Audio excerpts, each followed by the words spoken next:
कुछ लोग तो कहते हैं हमारे शरीर में देवताओं का निवास है, आंख का देवता अलग है, नाक का देवता अलग है, कान का देवता अलग है, हृदय का देवता अलग है। मैं कभी कभी सोचता हूँ कि आंख पर वो कौन सा निकम्मा देवता बैठा है जो आंखें गलत भी देखती है तो रोकता नहीं। वो देवता कौन सा बैठा है? कम से कम उस देवता को आंखों की रक्षा तो करनी चाहिए कि आंख तो गलत दिशा में ना जाए। वो पैर में कौन देवता बैठा है जो जिन पैरों से आदमी चलकर शराब खाना चला जाता है, जिन पैरों से चलकर आदमी गलत जगह में चला जाता है, भगवान क्यों नहीं रोकता? सवाल यही है कि कबीरपंथी किस भगवान को मानता है। दुनिया जिन्हें मानती है कि ये परब्रह्म परमात्मा है, उनका कोई आधार भी नहीं है, उन्होंने कोई प्रमाण भी नहीं दिया। प्रमाण तब देना होता, मान लो कोई खुदा है, कोई गॉड है, कोई भगवान है, तो उनके उपस्थिति का प्रमाण ये होता कि व्यक्ति एक भाव में जीता, प्रेम में जीता, किसी के अंदर कोई विद्वेष का भाव नहीं होता, किसी के अंदर किसी भी प्रकार का विकार ना होता।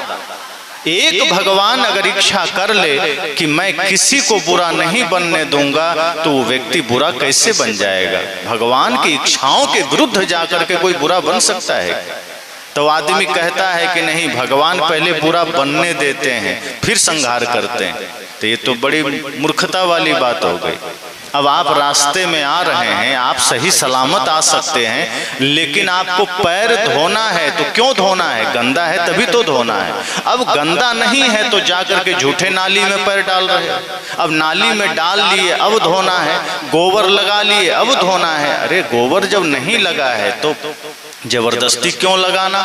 नाली में क्यों डालना? गंदगी क्यों डालना? अब कपड़े साफ हैं, साबुन की जरूरत नहीं है, पानी में ही धोया जा सकता है, लेकिन नहीं, हमें तो साबुन से धोना है। अब साबुन से धोना है तो इसमें छींटे मारने पड़ेंगे, गोबर लगाने पड़ेंगे, तभी तो साबुन से धोएंगे। ये तो गलती करने का मौका देना हुआ, ये तो पाप करने का मौका देना हुआ कि भगवान पाप करने का मौका दे रहे हैं कि जाओ तुम दुष्ट बन जाओ, पापी बन जाओ, दुरात्मा बन जाओ, तुम सारे पाप करो, बाद में हम तुम्हारा हिसाब करेंगे।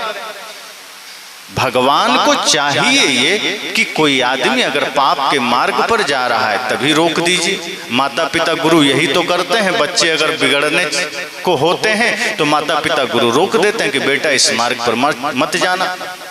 वो तो उनके पास शक्तियां नहीं होती, वरना वो तो जाने ही ना थे, लेकिन फिर भी माँ बाप और गुरु सदैव प्रयासरत होते हैं कि अपनी संतानें कभी भी गलत मार्ग में ना जाइए। भगवान कैसे पिता हैं जो अपने बच्चों को पहले पापी होने देते हैं, चोर बनने देते हैं, अपराधी बनने देते हैं और बाद में आकर के कहते मैं तुम्हें दंड दूंगा।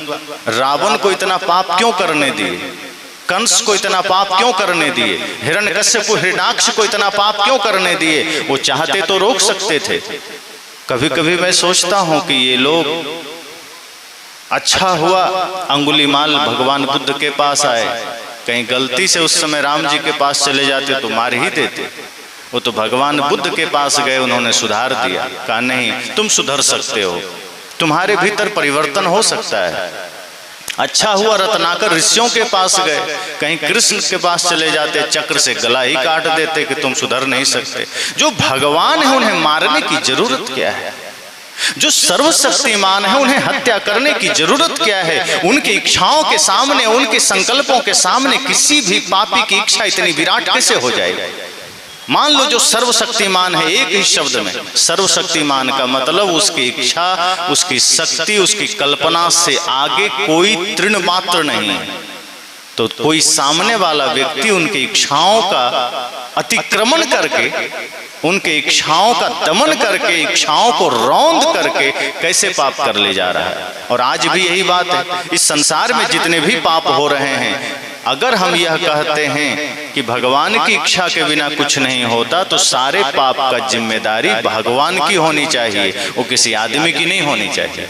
अगर यहाँ कोई व्यक्ति सजा पा रहा है कोर्ट कचहरी न्यायालय में तो ये गलत है। इस सजा का हकदार भगवान है, क्योंकि वो सबसे करवा रहे हैं, वो सबको चोरी करवा रहे हैं, वो नशा करवा रहे हैं, वो हिंसा करवा रहे हैं, वो व्यभिचार करवा रहे हैं। और जो भगवान ये सारे काम करवा रहे हैं, फिर इंसान सजा क्यों पा रहा है? क्योंकि कर तो भगवान रहे हैं, लेकिन वहां भगवान का कोई दोष नहीं, भगवान का आता पता भी नहीं।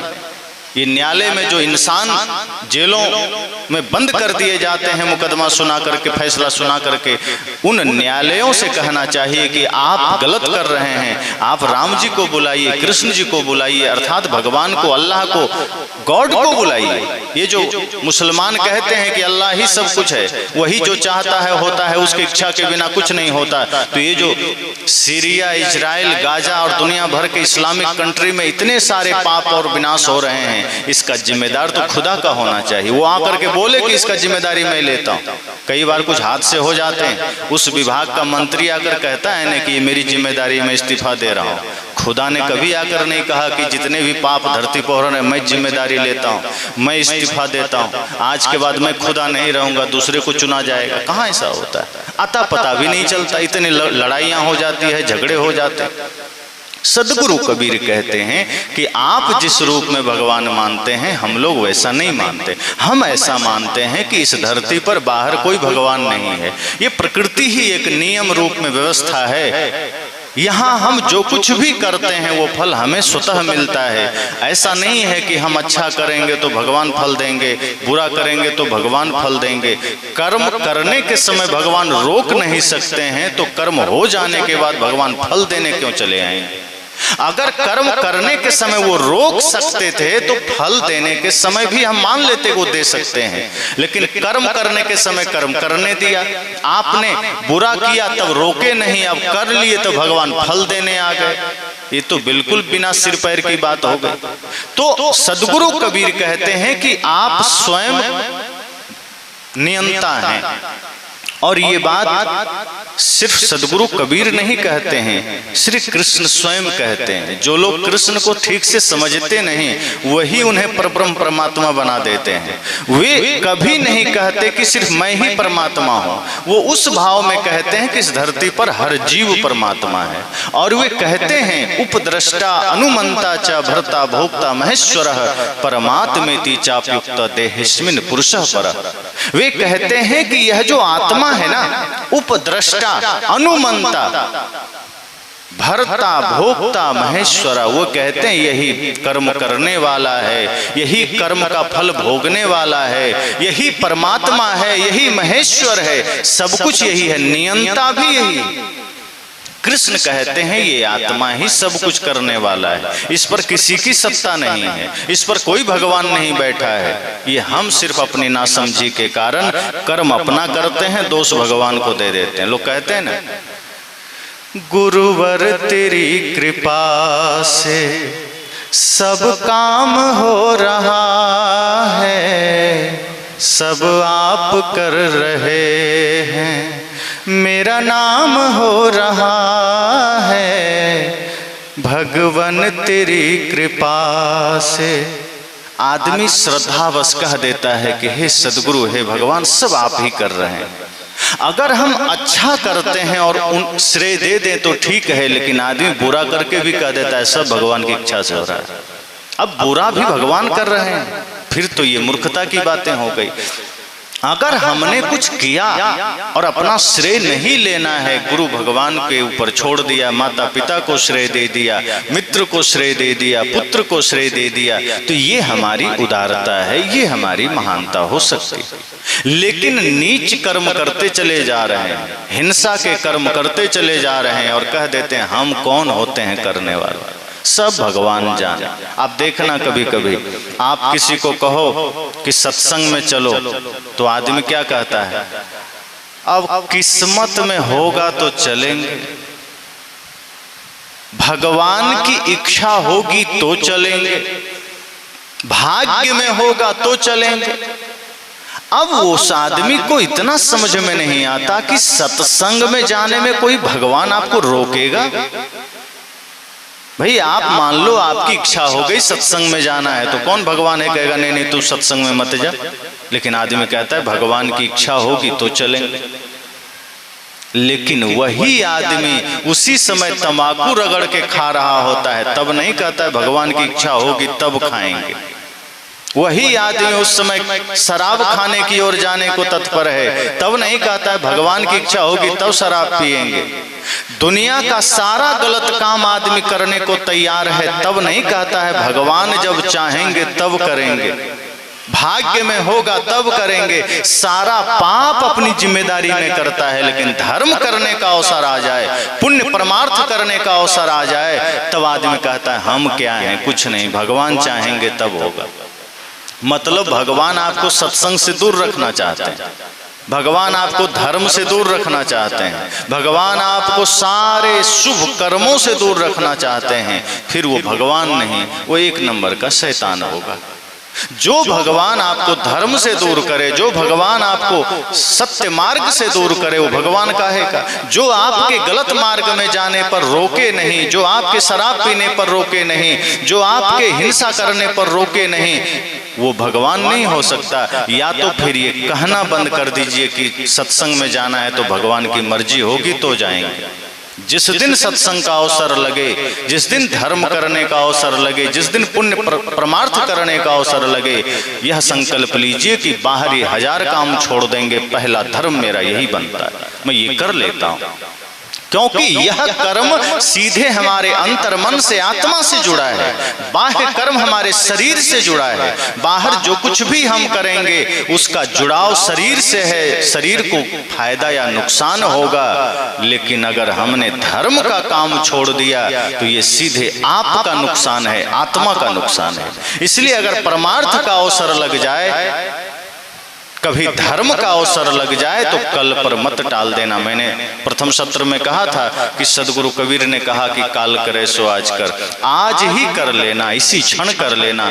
जितने भी धर्म के कार्य हैं, जितने भी पुण्य के कार्य हैं, उसे कल पर मत छोड़ देना। आज आदमी उल्टा करता है, धर्म के कार्य को कल पर टाल देता है। सेवा का कार्य कल कर लेंगे, और चोरी करना है तो कहाँ कोई चोर कहता है कल कर लेंगे, वो सोचता है आज ही किसी तरह कर लें, पता नहीं कल मौका मिले ना। नशा करना है, कौन कहता है कल कर लेंगे, आज ही नशा कर लेना। झूठ बोलना है, कहाँ आदमी सोचता है कल झूठ बोलेंगे, अभी ही इसी क्षण झूठ बोलने लग जाता है। तो जितने भी अधर्म हैं, जितने भी पाप हैं, हम अभी करने को राजी हैं, इसी क्षण करने को राजी हैं। सदगुरु कहते हैं नहीं, पाप कल कर लेना, कल पर छोड़ दो। और अगर कल पर छोड़ दोगे तो शायद वो आप कर ही ना पाओ, और अच्छा है कि ना कर पाओ। और धर्म अभी करना, सत्संग अभी करना। तो किसी भगवान पर मत छोड़ देना कि भगवान जब चाहेंगे तो सत्संग करेंगे, भगवान चाहेंगे तो धर्म के पथ पर चलेंगे। सदगुरु कहते हैं ये भगवान की बैसाखी लेना छोड़ दो, ये भगवान का सहारा लेना छोड़ दो। खुद अपने भीतर के भगवत्ता को जगाओ, तुम ही परमात्मा हो। सदगुरु ने कहा ना कि हृदय में राम बसता है, तुम जानते नहीं। तेरा साईं, तेरा परमात्मा तेरे हृदय में बसता है, तुम जानते नहीं। इस चीज को समझना पड़ेगा, इस भाव को जानना पड़ेगा कि परमात्मा भीतर है, हम बाहर भटक रहे हैं। सदगुरु कहते हैं अपने भीतर देखो, झांको। और कृष्ण भी यही कहते हैं, ईश्वर सर्वभूतानां हृदय से अर्जुन तिष्ठति। अर्जुन को शंका हुई कि प्रभु आप ईश्वर ईश्वर की बात करते हैं, ये ईश्वर क्या है, कौन है? कृष्ण कहते हैं जिसमें सारे ऐश्वर्य निवास करते हैं वही ईश्वर है। तो अर्जुन का दूसरा प्रश्न हुआ, रहता कहाँ है? तो कृष्ण कहते हैं कहीं बाहर नहीं रहता है। ईश्वर सर्वभूतानां हृदय से अर्जुन तिष्ठति। ये जितने भी भूत प्राणी हैं, इनके हृदय में ईश्वर रहता है, बाहर खोजने की जरूरत नहीं। और इसी बात को बिल्कुल हिंदी में तुलसीदास जी कहते हैं। प्रभु शब्द वो ज्यादा बोलते हैं।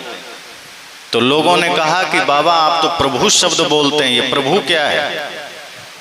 तो गोस्वामी जी तो बढ़िया व्याकरण जानते थे। उन्होंने कहा देखो, प्र उपसर्ग है और भू सप्तायाम धातु है, जिसका अर्थ होता है सर्वोत्कृष्ट सत्ता। प्रभु मतलब सर्वोत्कृष्ट सत्ता, प्रभु। तो लोगों ने कहा रहता कहाँ है? तब तुलसीदास जी भी वही बात कहते हैं, प्रकृति पार प्रभु सब उर बासी। गीताकार ने हृदय कहा, हृदय से अर्जुन तिष्ठति। और मानसकार क्या कह रहे हैं? सब उर्वासी। उर मतलब भी हृदय होता है। तो तुलसीदास जी भी कहते हैं कि प्रकृति से परे, अर्थात ये जो जड़ प्रकृति है उससे परे वह प्रभु सभी के हृदय में रहता है। ये माइक में हृदय है क्या? पत्थर में हृदय होता है? पहाड़ में हृदय है? पानी में हृदय है? तो वहां भगवान कैसे मिलेंगे? तुलसीदास जी तो कहते हैं सब उर्वासी, उर अर्थात हृदय में रहता है। तो हृदय जितने भी जीवित प्राणी हैं उसी के पास होता है, किसी निर्जीव के पास हृदय नहीं होता। इसका मतलब है कि परमात्मा को खोजने के लिए पहाड़ों में जाने की जरूरत नहीं है, मंदिरों में जाने की जरूरत नहीं है। अब यहाँ इसका अर्थ इतना ही है कि मंदिर हमें तोड़ने की भी जरूरत नहीं है। मंदिर एक आस्था का प्रतीक है, मंदिर एक स्मारक है, एक स्मृति स्थल है, एक चिन्ह है धर्म का, जहां हम उन भगवानों की स्मृति को समझते हैं, उनके द्वारा उनके आदर्शों को समझते हैं। वो पूजा की चीज नहीं है, वो वहां समझने की चीज है। हम वहां इस कदर पूजा में लग जाते हैं कि कर्म ही भूल जाते हैं। मंदिर जाइए, गिरजाघर जाइए, गुरुद्वारा जाइए, जैसे आप आश्रम जाते हैं वही भाव से मंदिर जाइए और वहां विराजमान किसी भी महापुरुष भगवान की प्रतिमा को देखिए, उनके चित्र को देखिए, उनकी मूर्ति को देखिए, उनके चित्र के पीछे के चरित्र को स्मरण करिए कि आज तक ये इस जगह विराजमान क्यों हैं, क्या इन्होंने किया था, ये कौन सा कर्म इन्होंने किया जो आज इनकी प्रतिमा इस मंदिर में स्थापित की गई है, जो लाखों करोड़ों लोग अपना श्रद्धा की पुष्प यहाँ अर्पित करते हैं। और संकल्प लीजिए कि जिन मर्यादाओं का पालन इन्होंने किया है, चाहे वो राम हो, चाहे कृष्ण हो, चाहे कोई भी भगवान हो, सोचिए कि जिन आदर्शों को इन्होंने जिया, जिन मर्यादाओं को इन्होंने धारण किया, बस वही हमें अपने जीवन में जोड़ लेना है। जो राम ने मर्यादा स्थापित की, जो भातृत्व प्रेम स्थापित किया, जो माता पिता गुरु के प्रति श्रद्धा और समर्पण का भाव स्थापित किया, वही मुझे अपने जीवन में जोड़ लेना है। अगर यह संकल्प लेकर आप राम मंदिर में गए तो आपका घर भी दूसरे दिन ही राम मंदिर बन सकता है। वरना आप मंदिर तो राम के जाएंगे, घर लौटेंगे रावण बनकर, घर लौटेंगे राक्षस बनकर, घर लौटेंगे विकृति मानसिकता लेकर और अपने भाई के साथ झगड़ा करेंगे, माता पिता का अनादर करेंगे, गुरु का अनादर करेंगे, पड़ोसियों का अनादर करेंगे, मित्र के साथ दगाबाजी करेंगे, छुआछूत करेंगे, जाति पात करेंगे और फिर आप कहेंगे मैं तो राम के मंदिर से होकर लौटा हूं। कोई अर्थ नहीं है इसका। राम के मंदिर से लौटिए तो राम के आदर्शों को नमन करके लौटिए, राम के मंदिर से लौटिए तो राम की मर्यादाओं को अपने मर्यादा बनाकर लौटिए, उनके प्रेम को अपना प्रेम बनाकर लौटिए, उनकी मातृपितृ गुरु भक्ति को अपनी मातृपितृ गुरु भक्ति बनाकर लौटिए, तब मंदिर जाना सार्थक हुआ। वरना मंदिर की यात्राएं होती रहेगी, कर्म में मंदिर ना उतर सकेगा। इसलिए मैंने कहा कि सदगुरु कबीर ने कहा कि बाहर तुम जिस रूप में भगवान मानते हो मैं वैसा नहीं मानता, इसलिए दुनिया ने उन्हें नास्तिक कह दिया।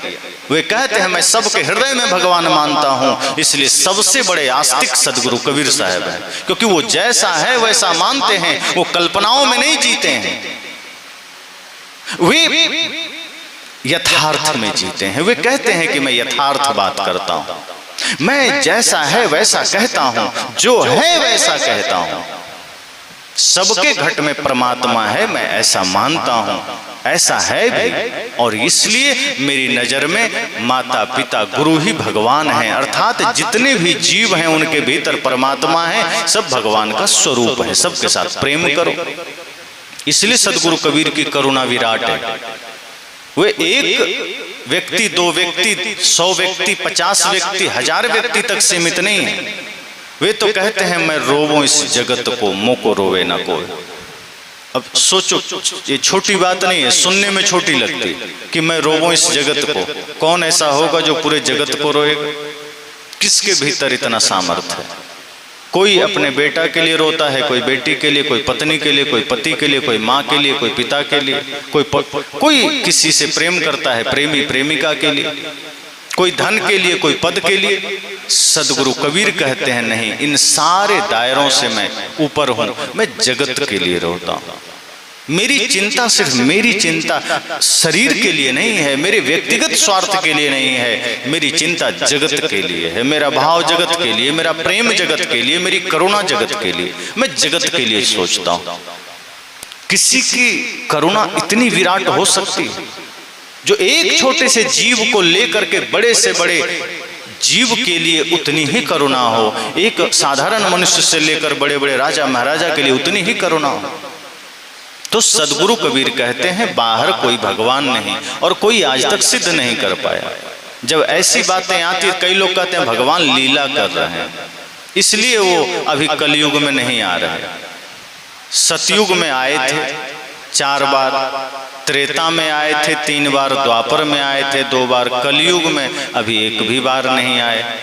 तो मैंने कहा कि आते कब हैं? अगर भगवान बाहर हैं तो उनका आना कब होगा? कोई तो तिथि होगा, कोई तो, जैसे मान लीजिए हम लोग यहाँ आए तो क्यों आए? आपने सत्संग का आयोजन रखा, आपने बुलाया, हम आ गए। आप हमको पूछते नहीं, बुलाते नहीं, तो हम ऐसे तो नहीं आते।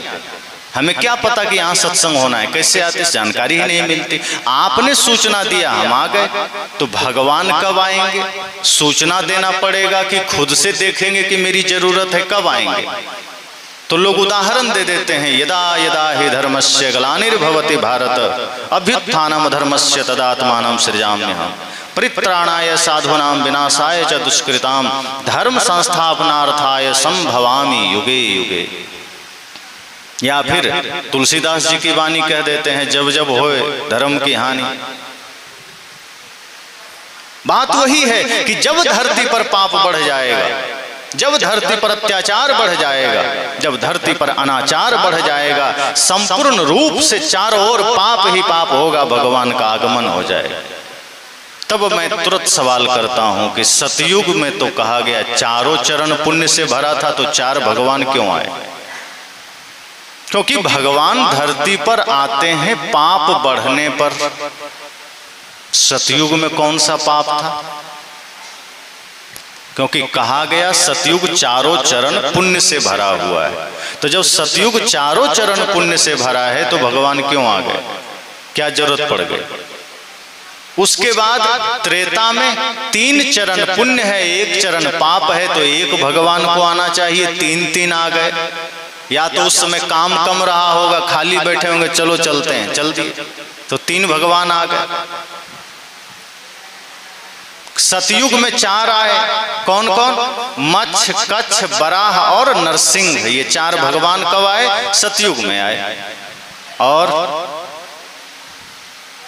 त्रेता में वामन, परशुराम और राम, ये 3 त्रेता में आ गए।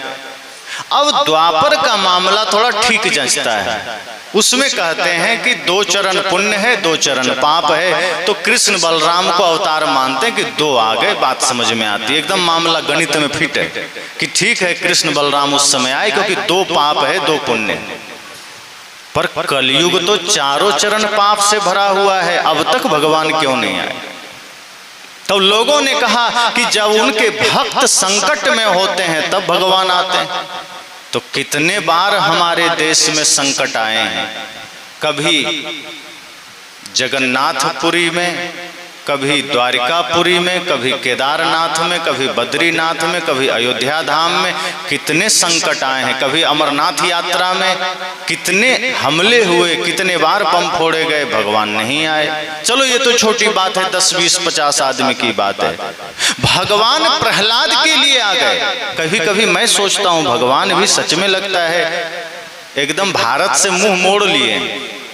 प्रहलाद के बुलावे पर भगवान आ गए। जरा विचार करना, प्रहलाद कौन है? हिरण्यकश्यपु का बेटा है। और झगड़ा क्या है कि प्रहलाद अपने पिता को भगवान नहीं मानता है, बस इतना सा झगड़ा है।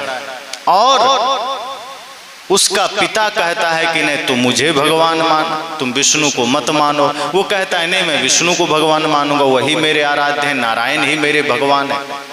अब पिता पुत्र का झगड़ा है, कोई राष्ट्रीय झगड़ा नहीं है, कोई गांव का भी झगड़ा नहीं है कि बहुत बड़ी मानवता का हानि हो रहा हो। एक पिता बाप बेटे का झगड़ा है, लेकिन भगवान वहीं से दूरबीन से देख रहे हैं कि बाप बेटे का झगड़ा है। बेटा पर जब बाप भारी पड़ा, भगवान चले आए। लेकिन जब गुरु गोविंद सिंह के 2 बच्चे दीवार में चुनवाए जा रहे थे, बात राष्ट्रीय बात था, देश का बात था, उनके 2 बच्चे मुसलमानों ने दीवार में चुनवा दिए, तब भगवान क्यों नहीं आए? कभी आपने सोचा? जब भगत सिंह को फांसी हो रही थी, देश की बात थी, तब भगवान यहाँ क्यों नहीं आए भगत सिंह को बचाने? जब खुदीराम बोस को फांसी हो रही थी, तब भगवान क्यों नहीं आए? जब लक्ष्मीबाई अपने राष्ट्र की रक्षा करते करते शहीद हो रही थी, तब भगवान क्यों नहीं आए?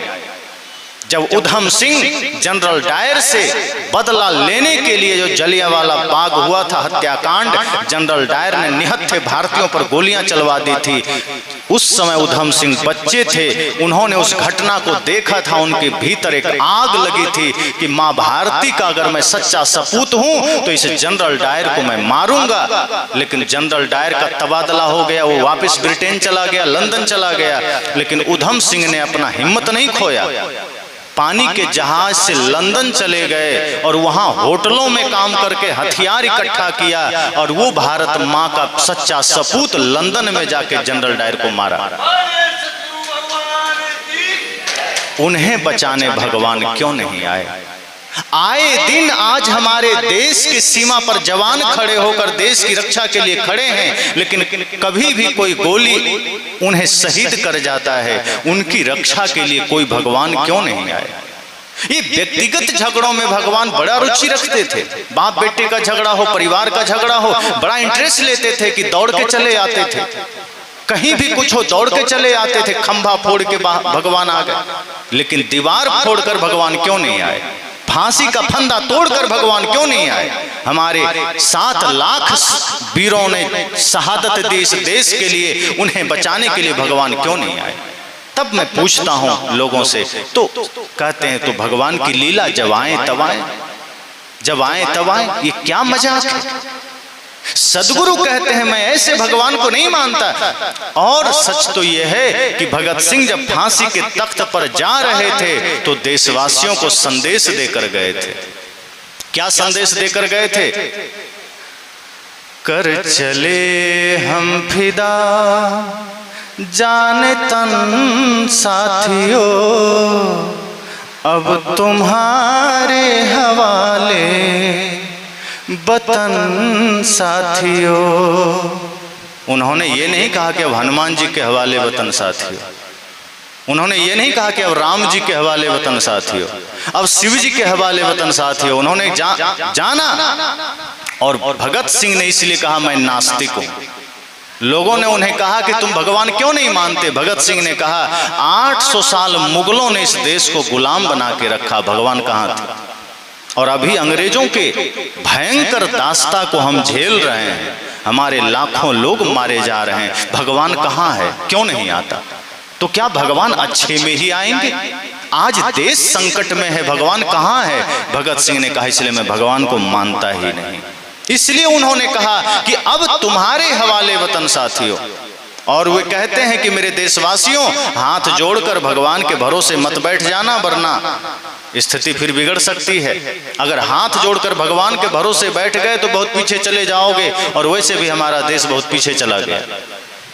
शक्ति का देवता हमारे देश में, कालों के काल महाकाल हमारे देश में, विद्या की देवी हमारे देश में, धन की देवी हमारे देश में, और फिर भी हमारा देश सबसे पीछे खड़ा है।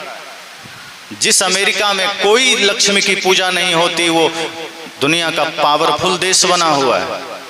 जिस चीन में, जिस रूस में कोई शिव जी की पूजा नहीं होती है, शक्तिशाली है, संपन्न है, अमेरिका और रूस मिलाकर ही 11-12 हजार परमाणु बम बनाकर बैठा है, कोई आंख उठाकर नहीं देख सकता। सोचो, शक्ति उनके पास है, पूजा हम करते हैं, शक्ति वहां है। विद्या की देवी की उपासना हम करते हैं, विद्या जापान में है, चीन में है, यूरोप में है। आज तक हमने एक बढ़िया यूनिवर्सिटी नहीं बना पाया जो विश्व स्तर का हो, उसे भी खोजने हमें यूरोप और अमेरिका जाना पड़ता है। तो भगत सिंह ने कहा कि मेरे देशवासियों, मैं तुम्हें सौंप कर जा रहा हूं, मैं तुम्हें संबोधित करके जा रहा हूं। इस देश को तुम्हें संभालना है। इस उम्मीद पर मत रहना कि कोई बाहर से आ जाएंगे, और शायद राम भी ये नहीं चाहते होंगे कि तुम मेरे भरोसे रहना, क्योंकि राम भी आपके भीतर के ही राम को जगाना चाहते हैं, कृष्ण भी आपके भीतर के ही कृष्ण को जगाना चाहते हैं। इसलिए तो किसी ने कहा चलो राम के पद चिन्हों पर, अब राम हमें बनना होगा, चलो राम के पद चिन्हों पर, अब इतिहास बदलना होगा, अब राम बनकर जीना पड़ेगा। अब प्रतीक्षा मत करो। राम के जीवन में संकट आया, कहां प्रतीक्षा किया, खुद उन्होंने उसका सामना किया, खुद उसका प्रतिकार किया। अगर देश समाज पर कोई संकट आ जाए तो हाथ जोड़कर ऊपर मत ताकने लग जाना, बल्कि उसी देशभक्ति गीत के लास्ट की पंक्तियां सुनिए। क्या कहा उन्होंने? खींच दो अपने खून से जमी पर लकीर, इस तरफ आने पाए न रावण कोई, तोड़ दो हाथ अगर हाथ उठने लगे, छूने पाए न सीता का दामन कोई, राम भी तुम्हें लक्ष्मण साथियों, अब तुम्हारे हवाले वतन साथियों। उन्होंने कहा कि अब अपने आप को ऐसा बनाना कि जैसे राम तुम ही हो, लक्ष्मण तुम ही हो, और जब तुम ही राम बनकर जियोगे, तुम ही लक्ष्मण बनकर जियोगे, तो फिर दोबारा कोई रावण हमारी माँ बहन बेटियों के तरफ हाथ बढ़ाने का सामर्थ्य लेकर नहीं आ सकता है। एक भूल हो गई तो हो गई, जो कभी रावण ने माँ सीता पर किया था, लेकिन अगर आज तुम राम बन जाओ, अगर घर घर राम का सामर्थ्य इकट्ठा कर लो, प्राप्त कर लो, तो दोबारा अपने ही माँ बहन बेटियों पर कुदृष्टि करने वाले पहले 1000 बार सोचेंगे। लेकिन आज क्यों ऐसा है? आज जब कोई बहन रास्ते में निकलती है तो उसे ये गर्व महसूस क्यों नहीं होता कि बगल कोई युवक खड़ा है, तो उसके भीतर ये भाव जागृत हो सके कि मेरा ही कोई भाई खड़ा है, मैं निश्चिंत होकर जा सकती हूँ। और अगर कोई युवक खड़ा है तो उसे ये महसूस क्यों नहीं होता कि मेरी ही कोई बहन जा रही है, सुरक्षित इसे घर पहुंचा देना है। ऐसा क्यों नहीं होता? अपने ही मोहल्ले, अपने ही गांव, अपने ही शहर के लड़कों से आज हमारी बहनें क्यों भयभीत हो जाती हैं? क्योंकि कहीं ना कहीं उन युवाओं में जो देश के कर्णधार बन सकते हैं, उन युवाओं में जो देश का नेतृत्व कर सकते हैं, कहीं ना कहीं वो राक्षसी, वो दैत्य दानवी प्रवृत्ति ने डेरा डाल दिया है, जो दूसरों पर कुदृष्टि करने पर बाध्य कर रही है। इसलिए मैंने कहा कि भगवान अगर मानना है तो इस रूप में मानो कि सबके अंदर भगवान है, फिर कोई किसी के साथ बुरा नहीं करेगा। तो सदगुरु कबीर ने कहा कि तुम जिस रूप में भगवान मानते हो, मैं वैसा मानता ही नहीं, क्योंकि वैसा है ही नहीं। मैं ये मानता हूं कि जितने भी जीवित प्राणी हैं वो भगवान हैं, और इस रूप में माता पिता गुरु सब भगवान है। छोटे छोटे बाल गोपाल ही नंद गोपाल हैं, उन्हीं को उस भाव से मानिए, उन्हीं को दिव्य संस्कारों से सजाइए। लेकिन आप भगवान कृष्ण के मंदिर जाएंगे, वहां मक्खन खिला कर आएंगे, और अपना बेटा चुपके से गुटखा खा रहा है, आपको ख्याल भी नहीं है। आप बाहर बैल पर जाकर घी लपेट कर आएंगे, जो पत्थर का बैल है, और ओरिजिनल बैल आपके खेत में आ जाए तो लाठी से भगा देंगे कि क्यों आ गया। पत्थर का चूहा गणेश जी के मंदिर में है तो मोदक खिलाने जाएंगे, और ओरिजिनल चूहा के लिए चूहादानी और दवाई लेके मारेंगे। पत्थर का सांप शिव जी के गले में है, उसको दूध पिलाने जाएंगे, ओरिजिनल नाग कहीं घर में आ जाए तो मारने लगते हैं। सदगुरु कहते हैं सजग हो जाइए, अपने ही बालकों में, अपने ही संतानों में भगवान का दर्शन करके तो देखो। एक माता पिता के लिए संतों ने कहा है कि माता पिता की वाणी सत्य होती है अपने पुत्र के लिए, लेकिन आज माता पिता अपने बच्चों के लिए सजग नहीं है, जागरूक नहीं है। वे भरोसे में है कि कुछ हो जाएगा, अपने हो जाएगा। इसलिए आपके बच्चे पढ़ लिख करके विद्वान तो बन जाते हैं, वो चरित्रवान नहीं बन पाते, वो सच्चा इंसान नहीं बन पाते। वे पढ़ लिख कर धनवान तो बन जाते हैं, लेकिन वो सच्चा इंसान नहीं बन पाते। क्या होगा पढ़ाई का? संतों ने कहा एक अच्छी शिक्षा आपके बच्चे को डॉक्टर बना देगी, इंजीनियर बना देगी, वकील बना देगी, लेकिन इंसान तो नहीं बना पाएगी। इंसान तो माता पिता के प्रबल संस्कारों से बनेगा, आपके प्रयासों से बनेगा, आपके मेहनत से बनेगा। इसलिए मैंने कहा सजग हो जाइए और इस भरोसे मत रहिए कि बाहर कोई भगवान है। अगर आप ये मानते हैं कि आप मंदिर में भगवान मान करके आस्तिक हो गए, सदगुरु कबीर कहते हैं आप सबसे बड़े नास्तिक हैं। आस्तिक होने का मतलब है कि आप अपने होने को स्वीकार करिए कि आप हैं, आप कुछ कर सकते हैं, आप सही करिए, प्रेम के मार्ग पर चलिए, धर्म के मार्ग पर चलिए। जब भी मैं धर्म की बात करता हूं कि धर्म के मार्ग पर चलिए, तो इसका अर्थ इतना ही समझ जाना कि वो मार्ग प्रेम का होगा, वो मार्ग सत्य का होगा, वो मार्ग अहिंसा का होगा, वो मार्ग करुणा भक्ति का होगा। जब मैं कहता हूं धर्म के मार्ग पर चलिए, तो इसका अर्थ यह नहीं होता कि हिंदू धर्म पर या इस्लाम या बौद्ध या जैन या ईसाई, नहीं, वैसे भी ये धर्म नहीं है, ये मजहब है। धर्म तो सिर्फ इंसानियत है, मानवता है, जो कह लीजिए, प्रेम है, सत्य है। सदगुरु कबीर कहते हैं जहां दया तहां धर्म है। वे नहीं कहते जहां हिंदू तहां धर्म, वे नहीं कहते जहां इस्लाम तहां धर्म है, कि जहां बौद्ध तहां धर्म है। वे कहते हैं जहां दया तहां धर्म है। सदगुरु कबीर ने दया को धर्म कहा, तुलसीदास जी ने सत्य को धर्म कहा। धर्म न दूसर सत्य समाना, कि जहां सत्य है वहीं धर्म है। लेकिन किसी ने कहा कि तुलसीदास जी आपने सत्य को धर्म कहा, थी अहिंसा क्या है? अब तुलसीदास जी भी चकरा गए, उन्होंने कहा मैंने सत्य को धर्म कह दिया, अब अहिंसा को क्या कहूं? तो व्याकरण जानते थे, उन्होंने फिर अहिंसा शब्द में क्या जोड़ दिया? परम धर्म श्रुति विदित अहिंसा, परम शब्द जोड़ दिया कि बाकी सब तो धर्म है, लेकिन जहां अहिंसा है वो परम धर्म है, श्रेष्ठ धर्म है। तो हमारे संतों ने सत्य को धर्म कहा, दया को धर्म कहा, प्रेम को धर्म कहा और अहिंसा को धर्म कहा। तो जब भी मैं धर्म की बात करता हूं या हमारे ऋषि मुनि महर्षि धर्म की बात करते हैं, उसका अर्थ इतना ही होता है कि वह मार्ग जो प्रेम का है, वह मार्ग जो सत्य का है, अहिंसा का है, करुणा का है।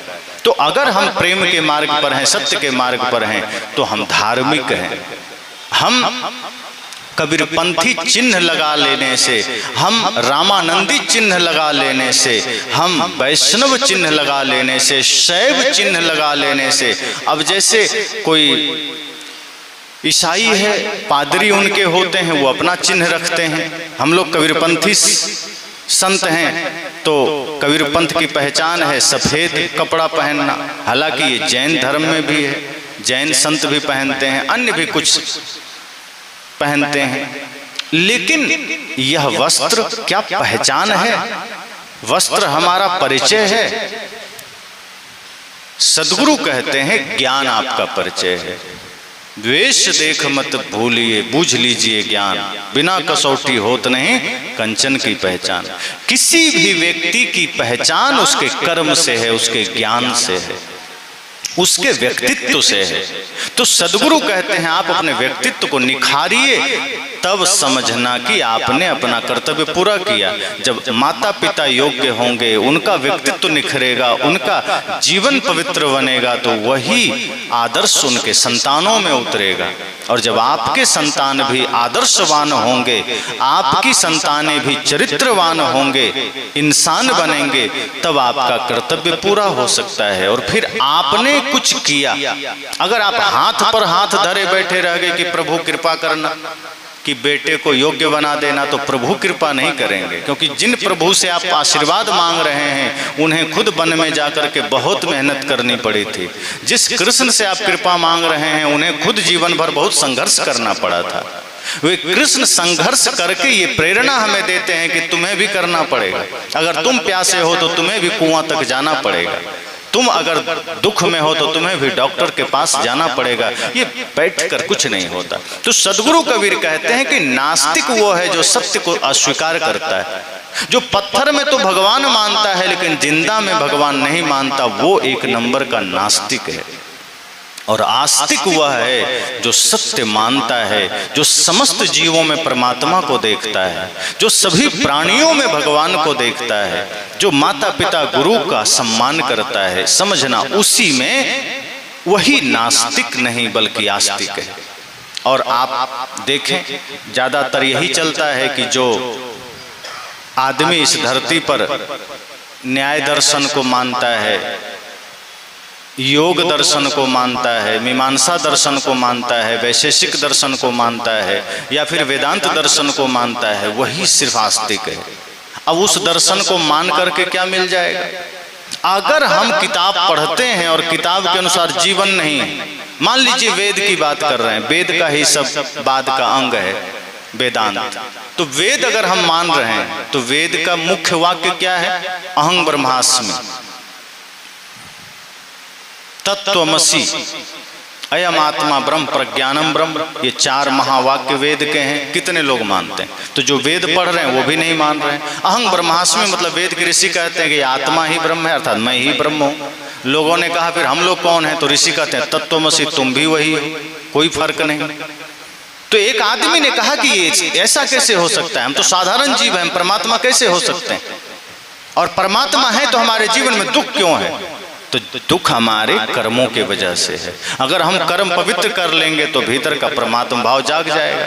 अब जैसे गाय के शरीर में दूध है, लेकिन अब कोई कहे कि अब गाय के शरीर में दूध है तो हमें दूध कहीं से भी मिल जाना चाहिए, फिर तो कान के पास भी ब्लेड लगाओ तो दूध गिरना चाहिए, पैर के पास ब्लेड लगाओ तो दूध गिरना चाहिए।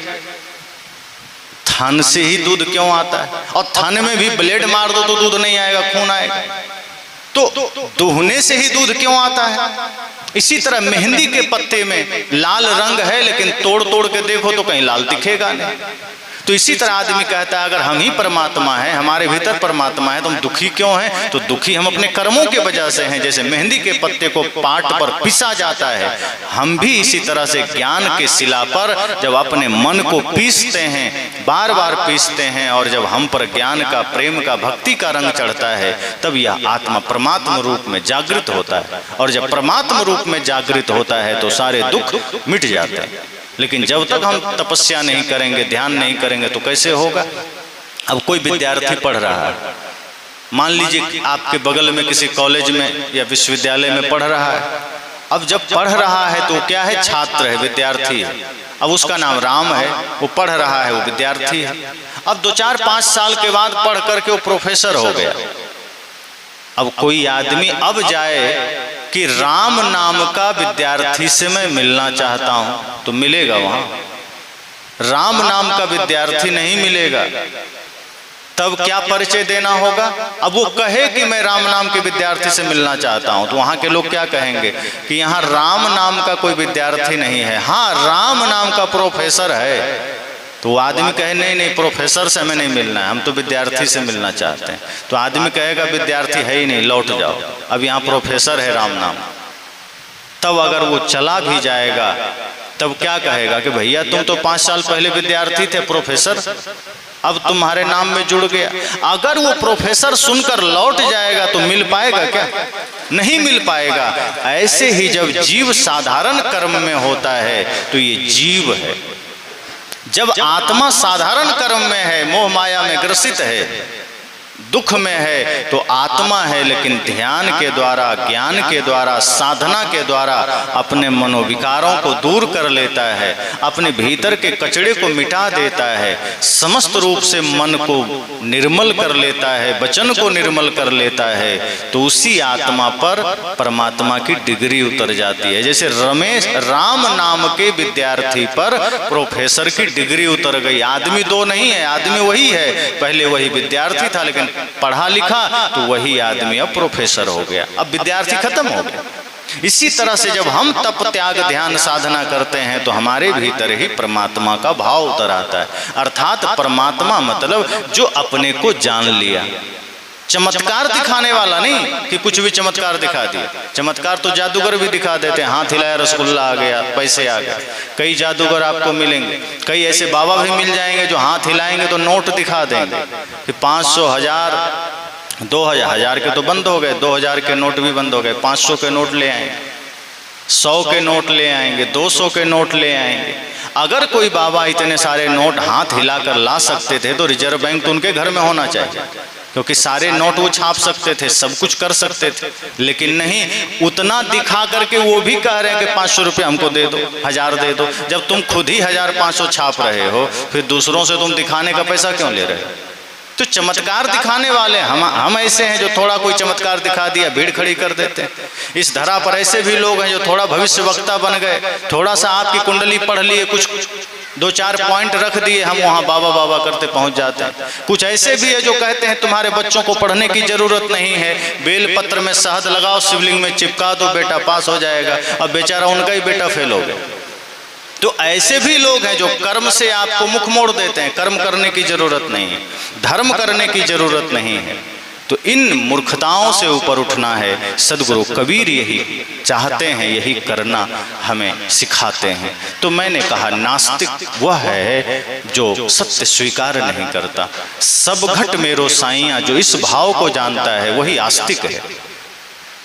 जेते औरत मर्द उपाने, सो सब रूप तुम्हारा, कबीर पोंगरा अल्लाह राम का, सो गुरु पीर हमारा। जितने भी इस धरती पर औरत हैं, मर्द हैं, अर्थात स्त्री पुरुष हैं, नर नारी हैं, वो सब भगवान के रूप हैं, सब परमात्मा के रूप हैं। जब इस भाव के साथ आप अपने कर्म में लगेंगे और मन वचन कर्म को निर्मल रखेंगे तो एक भी कर्म गलत नहीं होगा। ध्यान रखना, गलत कर्म सदैव बेहोशी में होते हैं। एक भी गलत कर्म करने के लिए बेहोश होना जरूरी है। अगर आपके मुख से झूठ निकल रहा है, समझ जाना बेहोशी मौजूद है। अगर आपके मुख से गालियां निकल रही है, समझ जाना बेहोशी मौजूद है। और बड़े से बड़े पाप तो भयंकर बेहोशी में होते हैं। और अगर आप होश में हैं तो कुछ भी नहीं हो सकता। लोग कहते हैं ना कि शराबी तो शराब पीकर बेहोश हो जाता है। संतजन कहते हैं शराबी शराब पीकर बेहोश नहीं होता, वो पहले बेहोश होता है फिर शराब पीता है। जो आदमी होश में होगा वो शराब को छू भी नहीं सकता। जो आदमी जागृत होगा वो नशा को हाथ नहीं लगा सकता, वो झूठ नहीं बोल सकता, वो गाली नहीं दे सकता, वो हिंसा नहीं कर सकता। इस धरती पर सारे गलत काम बेहोशी में होते हैं। इसलिए सदगुरु कहते हैं जागृत हो जाओ। उत्तिष्ठित जागृत प्राप्त वरान्य बोधत। ऋषियों ने भी कहा उठो जागो, अपने लक्ष्य को प्राप्त करो, सजग हो जाओ। तो इसलिए इस सत्संग के माध्यम से हम सबको यह समझना है, जानना है कि आस्तिकता और नास्तिकता शब्दों का फेर है। नास्तिकता वही है कि जो सत्य से वंचित है, जो सत्य को देख नहीं पा रहा है। अपने आंखों के सामने घटित होने वाले तमाम घटनाओं से जो आंखें मोड़ लिया है और कहीं अलग आकाश में आंख फैलाकर खड़ा है, जो अपने कर्मों से पीछे हट गया है, वो नास्तिक है। जो सत्य को अस्वीकार कर रहा है वो नास्तिक है। और आस्तिक वह है जो सब में परमात्मा को देखता है, जो हर जीव में भगवान को देखता है, जो अपने मन वचन को निर्मल करके सदैव धर्म का काम करता है। और जो धर्म का काम करता है फिर वह व्यक्ति यहाँ से सदैव आस्तिक बनकर जाता है। तो अगर कोई कहे कि तुम लोग तो भगवान को नहीं मानते, तुम नास्तिक हो, तो आप जरूर कहना कि भगवान की परिभाषा ही तो गलत है, जिसका कि खामियाजा इसे यह देश भुगत रहा है। कि कुछ लोग बाहर कोई शक्ति, कोई नियंत्रण मानते हैं, कि कोई भगवान मानते हैं कि भगवान कर रहे हैं।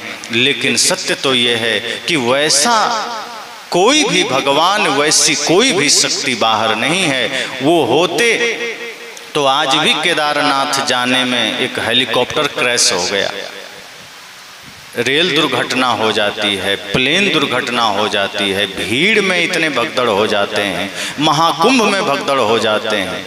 इतनी सारी घटनाएं भगवान के होते संभव नहीं थी। इसका मतलब है कि आज आदमी इतना पाप कर रहा है कि प्रकृति असंतुलित हो गई है। ये जो कोरोना जैसी महामारी आती है तो ये कोई स्वाभाविक नहीं है, ये आदमी के पापों का फल है। जब हम प्रकृति के साथ छेड़छाड़ करते हैं, जब हम प्रकृति को असंतुलित कर देते हैं, तो ये संपूर्ण प्रकृति संतुलन बनाने के लिए फिर थोड़ा सा भी करवट बदलती है तो कभी सुनामी आ जाती है, कभी भूकंप आ जाता है, कभी कोरोना जैसी महामारी आ जाती है, कभी रेल दुर्घटना हो गया, कभी प्लेन क्रैश कर गया, कभी कुछ बीमारी आ जाएगी। ये होते रहेगा। इसलिए सदगुरु कहते हैं कि हर व्यक्ति को पवित्र मन से जीना है, प्रकृति के साथ जुड़कर जीना है। आज हम कितना प्रकृति का नुकसान कर रहे हैं, और सिर्फ बाहर से नहीं कर रहे हैं कि चलो डीजल पेट्रोल से प्रदूषण हो रहा है, मांसाहार से हो रहा है, या फिर पेड़ काट कर हो रहा है, प्लास्टिक से हो रहा है, आग से हो रहा है। नहीं, हम बोल बोल के भी कर रहे हैं, ध्वनि प्रदूषण भी कर रहे हैं। और ध्वनि प्रदूषण का मतलब है कि हम गलत इतना बोल सुन सोच रहे हैं कि उसका निगेटिव असर भी समाज पर पड़ रहा है। आप कई बार सोचते हैं कि मैं सही मार्ग पर जा रहा हूं, सही विचार से जा रहा था, अचानक हमारा मन उद्वेगित क्यों हो गया? क्योंकि इतनी निगेटिविटी इस वायुमंडल में मौजूद है, इतनी नकारात्मकता इस हमारे चारों ओर मौजूद है कि हम थोड़ी सी भी असावधानी करते हैं, वो नकारात्मकता हम पर हावी हो जाती है। और एक अच्छा सोचने वाला इंसान भी बुरा सोचने लग जाता है, अच्छा करने वाला इंसान भी बुरा करने लग जाता है। तो ये नकारात्मक शक्तियों को भी अगर हटाना है, खत्म करना है, इसी के लिए सदगुरु ने कहा सदैव श्वास श्वास में नाम लो, वृथा श्वास न खोए। तो इस भाव के साथ सदा जिएं, इस भाव के साथ सदा चलें, बहुत लाभ मिलेगा और निश्चय ही आप आस्तिक बनकर जी सकेंगे। और यही आस्तिकता आपके जीवन के लिए प्रेरणा बनेगी, दूसरों के लिए प्रेरणा बनेगी। यही सदगुरु कबीर की सीख है, यही सदगुरु कबीर जैसे अन्य संवर्ती संतों की सीख है। तो ऐसे महान मनीषी संतों के विचारों को सुने, उनके विचारों को अपने जीवन में उतारें और अपने जीवन को बदलें, अपने आने वाली पीढ़ियों के लिए प्रेरणा दें, बच्चों के लिए सही संस्कार दें। शिक्षा के साथ साथ जब आप बच्चों को संस्कार देंगे तभी यह देश जग सकता है, तभी यह देश पुनः विश्वगुरु बन सकता है। वरना आज हमारे समाज में जितनी बदहाली है, इसका जिम्मेदार कोई भगवान नहीं है, आज हम और आप हैं, ये तथाकथित धर्म के ठेकेदार हैं। अगर हम जागृत हो जाएं तो देश जागृत होगा। इसी मंगल कामना के साथ वाणी को विराम देता हूँ।